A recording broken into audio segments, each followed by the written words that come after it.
Good morning, ninth class students. As we are doing chapter 7 and exercise 7.3, today we shall try question number 2, 3 and 5th of this exercise. Question number 2, AD is an altitude of an isosceles triangle ABC in which AB is equal to AC. Then show that AD bisect BC and AD bisect angle A. ये question कहता है कि एक isosceles triangle लो, या isosceles triangle draw किया।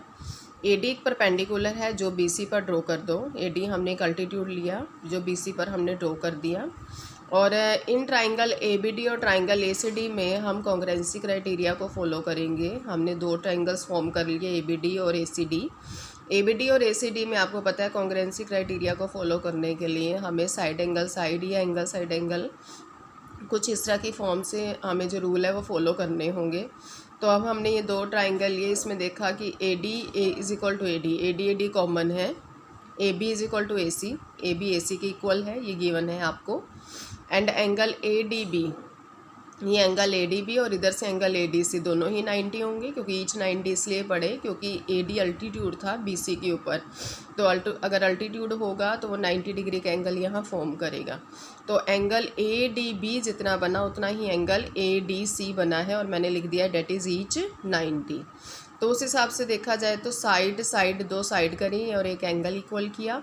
तो by side angle side congruency rule triangle ABD concurrent है किसके, ट्राइंगल ACD के। Then by CPCT we can say that, CPCT ये कहता है कि corresponding part of the concurrent triangle लेने हैं। तो B से D और D से C इक्वल होगा, और एंगल BDA जितना होगा, सॉरी एंगल BAD जितना होगा, मीन्स कि ये वाला एंगल और ये वाला एंगल भी क्या होगा, इक्वल होगा, क्योंकि ये कॉरस्पॉन्डिंग एंगल पड़ रहे हैं दोनों ट्राइंगल्स के। तो हमने दो सिपिसिटी क्राइटेरिया कवर कर लिए, तो सिपिसिटी रूल फॉलो कर लिया। और अगर BD DC के इक्वल है, फर्स्ट रूल से तो हमें यही क्लियर हो गया कि अगर BD DC के इक्वल है तो इट मीन्स कि AD बाइसेक्ट कर रहा है BC को, क्योंकि दोनों के डिस्टेंस इक्वल हो गए। तो AD लाइन, कोई लाइन बाहर से बाइसेक्ट कर रही है BC को। और सेकंड, अगर BAD दो एंगल्स इक्वल हो गए तो वो एंगल कहाँ बन रहे हैं, एंगल A पर। और AD एंगल A से लाइन जा रही है, AD अल्टीट्यूड जा रहा है जो BC को भी बाइसेक्ट कर रहा है। तो वो जो BC को बाइसेक्ट कर रहा है तो वो एंगल A को भी बाइसेक्ट कर रहा है। तो वी कैन से डैट कि AD बाइसेक्ट एंगल A, क्योंकि हमने सिपिसिटी से ये बोल दिया कि ये दोनों एंगल्स इक्वल हैं। तो ये तो हो गए क्लास, ये दो क्वेश्चंस, ये फर्स्ट क्वेश्चन इसका। और सेकंड क्वेश्चन, थर्ड क्वेश्चन है, two sides AB and BC and median AM of one triangle ABC are respectively equal to the two sides PQ and QR and median PN of triangle PQR. Then show that triangle ABM congruent है triangle PQN के, और triangle ABC congruent है triangle PQR के। तो अगर ये congruent है तो हमें पहले इनके दोनों जो दो ट्राइंगल दिए ना ABC और PQR, ये दोनों ट्राइंगल हम ड्रॉ कर लेते हैं, और उनके अंदर मीडियन पहले ट्राइंगल की AM और सेकंड ट्राइंगल की मीडियन कितनी है, PN, ये भी ड्रॉ कर लेते हैं। आफ्टर देन हम कॉन्करेंसी रूल फॉलो करेंगे। अब इसके लिए हमें क्या करना है, जस्ट अ मिनट क्लास।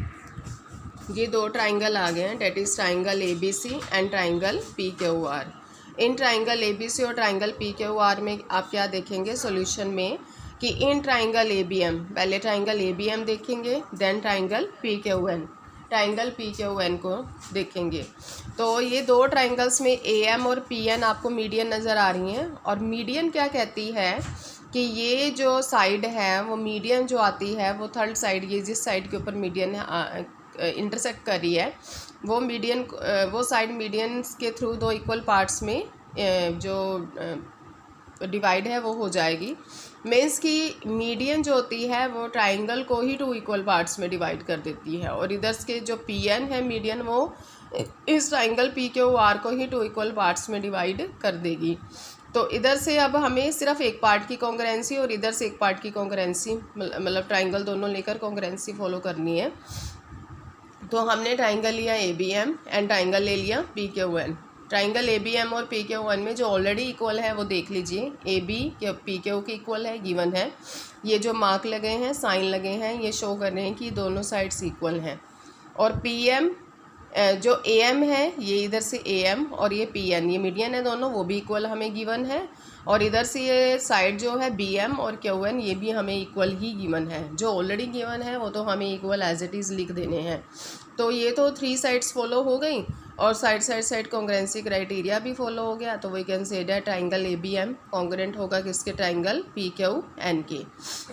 और अगर ये दोनों कॉन्ग्रेंट हो गए तो by CPCT means corresponding part of congruent triangle कहता है कि angle A B M means ये वाला एंगल बी किसकी इक्वल होना चाहिए, एंगल क्यू के। P Q N means angle Q के, क्योंकि ये कॉन्ग्रेंट जो ट्राइंगल है उनके कॉरस्पॉन्डिंग एंगल्स बन रहे हैं, तो बाद में कॉरस्पॉन्डिंग एंगल्स इक्वल होते हैं। तो अगर ए बी एम में एंगल बी एंगल क्यू के कॉरस्पॉन्डिंग है तो full angle A B C के लिए भी एंगल बी एंगल क्या होंगे, इक्वल होंगे, क्योंकि ये एंगल बी आधे जो हाफ एंगल है उसमें, हाफ ट्राइंगल है उसमें भी आ रहे हैं, और ये जो एंगल क्यू है ये भी हाफ ट्राइंगल में आ रहा है, बट ये एंगल बी और एंगल क्यू दोनों फुल ट्राइंगल के भी एंगल बनते हैं। तो इसी रीज़न से हमने लिख दिया यस, अगर A B M equal to P Q N है तो एंगल ए बी सी भी equal to angle P Q R होगा। अब उसके बाद है, अब now in triangle A B C and triangle P Q R, अब ए बी सी लेना है और पी क्यू आर लेना है। अब ए बी सी देखा तो इसमें ए बी पी क्यू के इक्वल है। Next angle A B C equal to angle P Q R हम ऊपर प्रूफ कर चुके हैं, और as B M Q N के इक्वल गिवन है, बट हमें बी एन जो है वो हाफ है किसकी, पूरी बी सी लाइन की, और जो क्यू एन है वो हाफ है किसकी, क्यू आर लाइन की। तो यहाँ पर half of B C is equal to half of Q R लिखा, तो हाफ हाफ कैंसिल, तो B C is equal to Q R हो गया। तो एक ट्राइंगल ए बी सी और ट्राइंगल पी क्यू आर में ए बी पी क्यू के इक्वल मीन्स पहले वाले की साइड दूसरे वाले की कॉरस्पॉन्डिंग साइड की इक्वल, और बी एम क्यू एन से बी सी क्यू आर मिल गए, और angle A B C angle P Q R के इक्वल पहले ही प्रूफ कर दिया है। तो so by side angle side congruency rule we can say that triangle A B C congruent है किसके, ट्राइंगल पी क्यू आर के। और ये हाफ ऑफ बी सी कैसे है, ये ब्रैकेट में क्लास मैंने करके दे दिया है, आप इसे समझ लीजिएगा। देन अब क्वेश्चन नंबर 5 है, क्वेश्चन नंबर 4 स्किप किया है, आप सेल्फ ट्राई कर सकते हैं उसे। In question number 5 you have given that triangle A B C is an isosceles triangle with A B is equal to A C, draw A P perpendicular to B C, show that angle B is equal to angle C. तो easy है, ये भी कोई मुश्किल नहीं है। उन्होंने ये बोला है कि ए बी सी एक आइसोसेलेस ट्राइंगल है और ए पी परपेंडिकुलर जो है वो बी सी के ऊपर ड्रॉ हो गया, तो शो करो कि ये एंगल बी एंगल सी के इक्वल होगा। तो वही सेम कॉन्ग्रेंसी रूल। कॉन्ग्रेंसी रूल क्या कहता है, दोनों ट्राइंगल ले लो। देखो मैंने दोनों ट्राइंगल ले लिए। यहाँ पर कौन कौन से ये दो ट्राइंगल है, इन triangle A B P and triangle A C P. Triangle A B P और ट्राइंगल ए सी पी में क्या किया, ए बी ए सी की इक्वल है। यहाँ पर नज़र आ रहा है कि दैट इज़ ए बी ए सी के इक्वल है, क्योंकि आइसोसेलेस ऑलरेडी हैं। एंगल ए पी बी को बोला मैंने ए पी सी के इक्वल है, क्यों, क्योंकि ईच 90 है। और ये भी कह दिया कि ए पी दोनों में साइड्स आ रही हैं, तो दोनों क्या है, कॉमन है।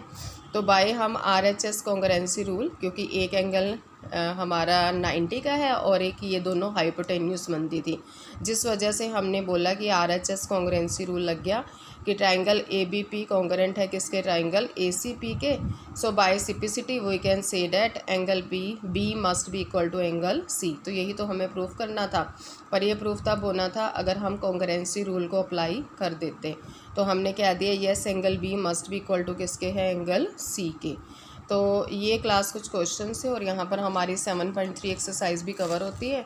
And next time we shall try the new chapter, because as 7.4 is related as according to the CBSE board decision. So thank you and have a nice day.